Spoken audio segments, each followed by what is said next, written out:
श्री स्वामी समर्थ सर्वांना. हा व्हिडिओ जर आज तुमच्यापर्यंत तुमच्या फीडमध्ये तुम्हाला दिसतोय, तुमच्यापर्यंत पोहोचतोय, तर व्हिडिओ शेवटपर्यंत नक्की पहा. कारण कदाचित तुम्ही जर कुठेतरी संकटात असाल तर स्वामी ह्या व्हिडिओतून तुम्हाला नक्कीच काहीतरी निरोप देऊ इच्छितात. म्हणजे जेव्हा आपण बऱ्याचदा संकटामध्ये असतो ना, तेव्हा आपण आसपासच्या लोकांना आपलं संकट सतत सांगत असतो. असा प्रॉब्लेम चालू आहे माझ्या आयुष्यात, तसा प्रॉब्लेम चालू आहे, म्हणजे आपण त्यांना ते शेअर करत राहतो.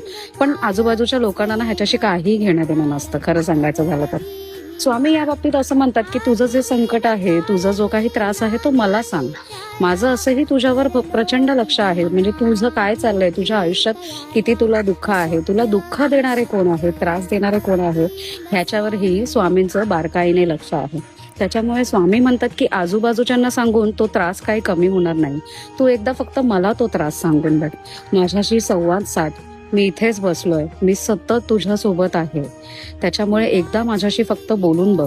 मी स्वतः जरी तुझ्याशी बोललो नाही तरी कोणाला ना कोणाला नक्कीच पाठवेन तुझ्या मदतीला. आणि तू माझ्यावर तेवढा विश्वास ठेवलास ना, तर तुझे हे संकट अगदी आरामातपणे सहजपणे दूर होतील. त्यामुळे असं जर तुम्ही काही संकटात असाल तर एकदा फक्त स्वामींशी संवाद साधण्याचा प्रयत्न करा. म्हणजे मी माझ्या आयुष्यात आतापर्यंत तेच करत आली आहे. शांत बसायचं, ध्यान करायचं, त्यांचं नामस्मरण करायचं आणि त्यांना हे दुःख सांगून बघायचं. आणि कसं कुणास ठाऊक पण ते दुःख म्हणजे अगदी सहजपणे निघून जातं आयुष्यातून. त्यामुळे जर तुम्ही असं कुठच्या संकटात असाल किंवा काही असेल तर त्यांच्यावर विश्वास ठेवा आणि सगळं त्यांच्यावर सोडून द्या. श्री स्वामी समर्थ.